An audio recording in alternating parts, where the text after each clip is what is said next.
اللي عايز يخس قبل المناسبة بتاعته بسرعة جدا يتصرف ازاي؟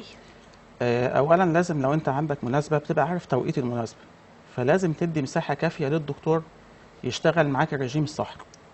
فانا انصح الكل بعدم استخدام الانظمه القاسيه او الرجيم القاسي، لان حضرتك الرجيم القاسي هيخليك تخسر من الكتله العضليه، فبالتالي هيبقى عندك ترهلات.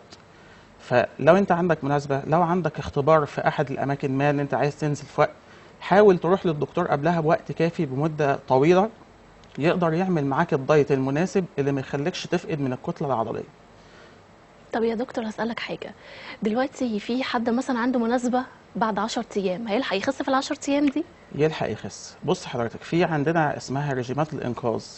يعني لو انت عايز تعمل حاجه لوقت قصير هتعمل، بس هي بيبقى ليها تبعات بعد كده. يعني انا محتاج في 10 ايام انزل من 4 ل 5 كيلو، هل ينفع؟ ان انت تاخد رجيم منخفض السعرات جدا، بس لازم تلحق تصلح وراه. ما ينفعش ان انا افقد كتله عضليه واسيبها. فقدان الكتله العضليه هيتبعه فقدان للسوائل بتاع الجسم. السوائل بتاع الجسم، احنا جسم الانسان البشري بيبقى فيه 65% سوائل.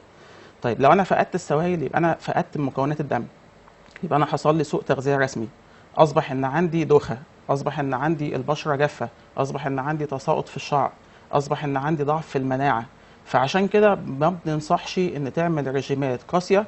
ولو اجبرت على كده لمده 10 ايام او اسبوعين زي ما حضرتك بتقولي في سؤالك، لازم ترجع تعوض ما فقد من العناصر الاساسيه في الجسم، من بروتين او معادن واملاح معدنيه وفيتامينات.